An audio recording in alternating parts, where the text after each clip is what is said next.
I am Ferdinand Marcos, and I am the President of the Republic of the Philippines. I stand today on behalf of 110 million Filipinos. 60 billion excess funds ng PhilHealth na gamit sa health at social service programs ng pamahalaan. Binigyan diin ngayon ng Department of Health na karamihan sa 60 billion pesos excess fund ng PhilHealth ay napakinabangan ng taong bayan, salungat sa sinasabi ng iilan. Nagamit ang pondo sa health at social services ng pamahalaan, kagaya na lamang ng Health Emergency Allowance o HEA. Ayon sa report ng DOH noong Martes, umabot halos sa 6 million na healthcare workers ang nakinabang sa nasabing programa ng PhilHealth. Ang HEA ay ibinibigay sa mga healthcare workers na nagsilbi at nagsakripisyo para sa publiko noong kasagsagan ng COVID-19 pandemic na hindi nabayaran noon. Nagamit din ang pondo para sa iba pang programa, katulad ng medical assistance to indigent and financially incapacitated patients at ang pagbili ng iba't ibang medical equipment para sa DOH hospitals, LGU hospitals at primary care hospitals or facilities. Malaking bahagi rin dito ay napunta sa 3 DOH health facilities at sa health facilities enhancement programs. Dahil sa ilalim ng administrasyon ni Pangulong Ferdinand R. Marcos Jr., walang pera ng taong bayan ang masasayang. Lahat ay napupunta sa makabuluhang programa na naglalayong maiangat ang kalidad ng pamumuhay, lalo na ang kalusugan ng bawat mamamayan. At sa usapin naman ng kalusugan, muli, zero balance billing, higit 1 milyong pasyente na ang natulungan sa loob ng 4 na buwan. Bilang bahagi ng kampanya ni Pangulong Ferdinand R. Marcos Jr. na palakasin pa ang healthcare sa bansa. Umabot na sa higit 1,078,000 patients ang natulungan ng zero balance billing program ng Department of Health. Wow. Matapos lamang ng 4 na buwan. Ayon sa pamunuan ng DOH, patuloy ang full implementation ng zero balance billing sa mga DOH hospitals upang tiyakin na lubos ang alagang maibibigay ng programa sa sambayanang Pilipino. Makakaasa ang mga kababayan natin na mananatiling abot kamay ang maayos na kalidad na serbisyo ng mga pampublikong hospital at libre ang pagpapagamot para sa mga lubos na nangangailangan na mga kababayan natin. 4 na buwan matapos ang sona ng Pangulong Ferdinand Bongbong Marcos Jr. noong Hulyo, umabot na sa 1,078,164 na pasyente ang natulungan ng Zero Balance Billing Program na direktang iniutos ng Pangulo na gawin sa mga DOH hospital. Mahigpit na mandato ni Secretary Ted Herbosa ang full implementation ng programa sa higit 80 ospital ng DOH at sinigurong madali rin ang pagpoproseso ng bill ng mga pasyente. Ilan sa mga DOH hospital na rin ang nagpatupad ng paperless billing kung saan dinadala na ang resibo sa bedside o kama ng pasyente kung saan nakasaad na zero ang babayaran nito. Ramdam rin ang zero balance billing o ZBB maging ng mga pasyenteng sumasailalim sa mga komplikadong medical procedures na umaabot sa milyong piso ang halaga tulad ng dialysis, surgery at chemotherapy. Sakop ang professional fee ng doktor pati na rin ang gamot na kailangan ng pasyente basta't nasa basic accommodation ng isang DOH hospital.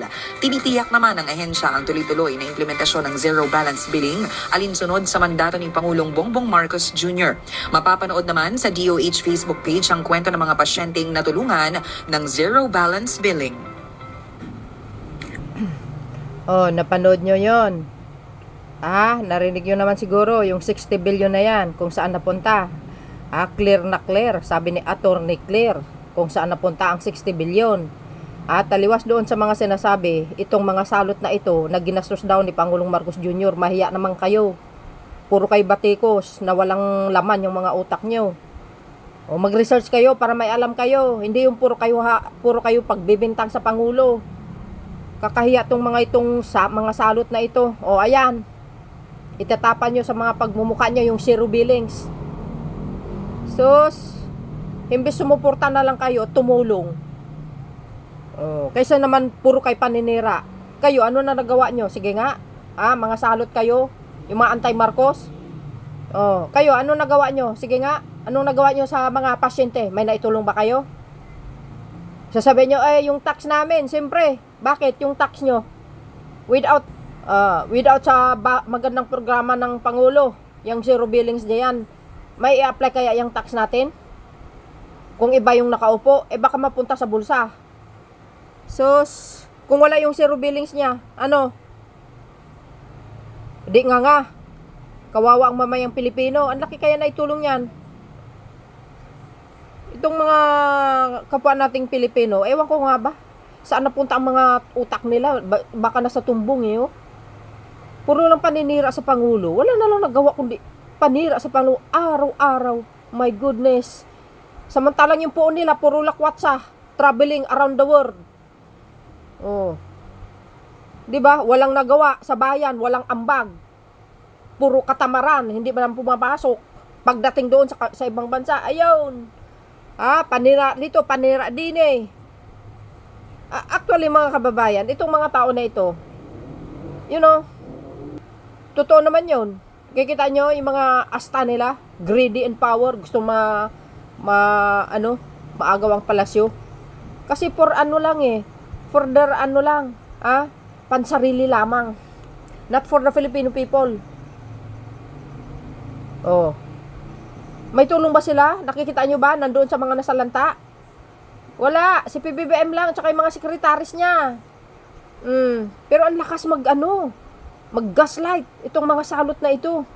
So do you think God will allow this woman? For the next next leader in this country? I don't think so. Of course not. Kasi wala naman siya nagagawa. Kundi puro paninira sa kapwa. Lumulubo yung bunganga niya sa kakatatalak. Ay, nako. Ewan ko na lang sa inyo. O yan siguro naman, obvious na obvious. Clear na clear. Facts na facts. Yung sinabi ni Attorney Claire, Yusek Castro. Yung 60 billion. Paki-share niya na lang para ma-inform itong mga deals na ito na walang ginawa kundi paninira. Wala naman ginagawa ang poon nila nung panahon na yon. Hindi naman umasinso ang bansa. Ang taas ng mga bilihin. Ang daming namatay. Patay dito, patay doon. Parang aso na lang pinagpapatay. Ikumpara mo naman ngayon. Tingnan nyo nga. Ang linis ng yung pamumuno niya. Except lang yung mga magnanakaw sa flood control na panahon pa ni Digong na nagnanakaw. Mabuti nga may pangulo tayo na nakadiscover ng mga korupsyon. Ngayon, siya ang nag-expose.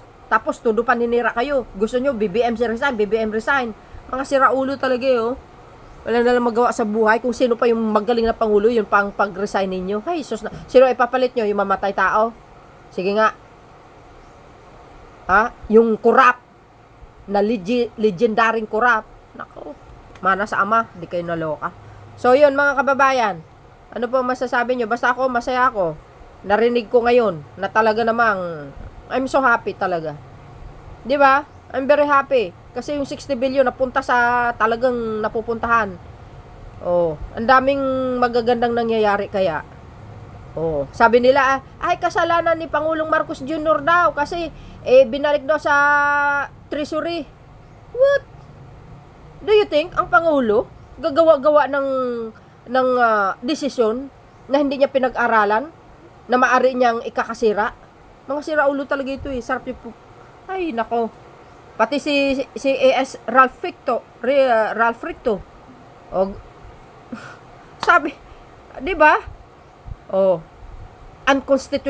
Unconstitutional daw yung ginawa nila pagbalik doon sa treasury, budget of treasury yung 60 billion. What the hell? Anong palagay nyo naman sa mga tao yan? Kasing utak ni Inday Sara Duterte? Excuse me, hello. 'Di ba? Well guys, kayo na pambalang humusga. Minsan nakakaano rin nakakairita yung mga tao na ito. Pinaggakalat nila yung 60 billion kasi ginastos daw ng Pangulo. Ay, nako. Talaga naman hindi na lang sana tumulong na lang kayo kaysa puro paninira. Hindi gagawa ng hakbang ang Pangulo na ikakasama ng pagkatao niya. Yan ang pakatandaan nyo. He is the president. He know. 'Di ba? Kung anong dapat gagawin. Alam niya kung anong tama at mali. Ay, nako. Para sa mas bukas at maayos na pamamahala, ipinag-utos ni Pangulong Ferdinand R. Marcos Jr. sa Kongreso na gawing prioridad ang 4 na legislative measures. Alinsunod sa hangarin ni Pangulong Marcos Jr. na magkaroon ng bukas at inklusibong pamamahala, ipinag-utos ng Pangulo sa Kongreso na gawing prioridad ang Anti-Dynasty Bill at Party List System Reform Act. Kasama rin dito ang Independent People's Commission Act at ang Citizen Access and Disclosure of Expenditures for National Accountability o ang KADENA Act. Sa ginanap na pangalawang Legislative Executive Development Advisory Council o LEDAC meeting sa Malacanang noong Martes, binigyan diin ng Pangulo ang kahalagahan ng napag-aralan ng Kongreso ang 4 na mga legislative measures. Ayon sa Pangulo, sa pagbabalangkas ng batas, mahalagang malaman ang definisyon ng dynasty sa Anti-Dynasty Bill at ang marginalized sector sa party list system reform upang maisulong ang mga ito. Sang-ayon naman sa Pangulo sa pagsulong sa Independent People's Commission Act na tinawag niyang powerful body na siyang mag-iimbestiga sa lahat ng mga illegal infrastructure projects sa bansa. Sa kabila nito, nananawagan ng Pangulo na siguruhing hindi ito magagamit sa pamumulitika. Wala ring makita mali ang Pangulo sa pagsulong sa KADENA Act na naglalayong matiyak na bukas at responsable ang paggamit ng pera ng bayan. Sa huli, napag-usapan sa LEDAC ang timeline para sa pagpasa ng General Appropriations Bill at ang pagpasa ng enrolled bills para malagdaan ng Pangulo.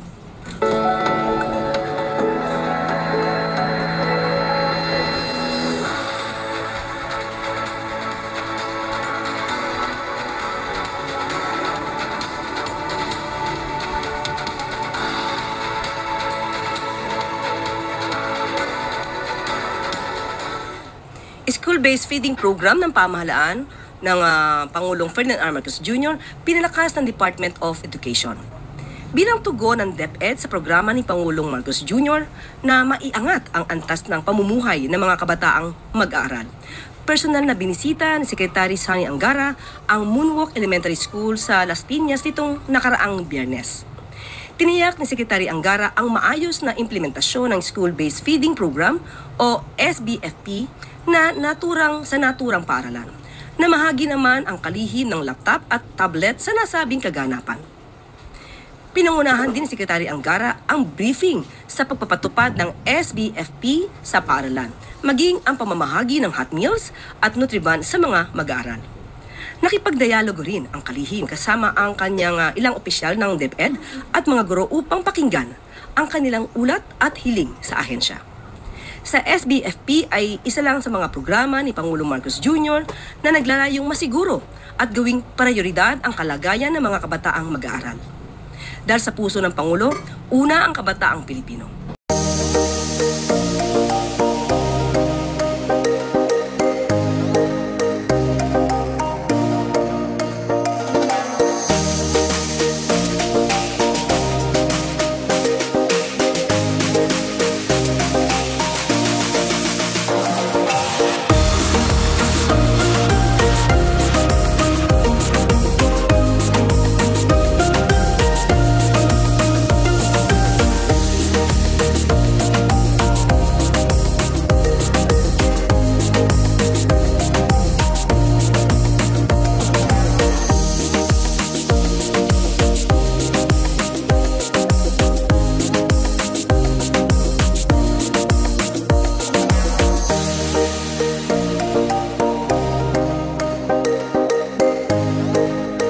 Maagang pamasko ng Pangulo para sa mga Pilipino.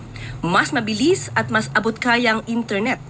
Alinsunod sa utos ni Pangulong Ferdinand R. Marcos Jr. na gawing mas abot-kaya ang internet para sa lahat, nagpapasalamat ang Department of Information and Communications Technology o DICT sa lahat ng mobile providers kagaya ng Globe, Smart, Dito at iba pa sa pagbibigay ng mas mura at sulit na data promo.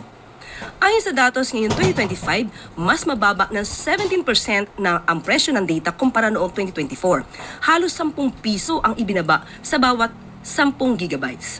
Ibig sabihin, mas mahaba ang browsing, mas maraming content, mas malinaw na video calls, at mas sulit ang bawat piso.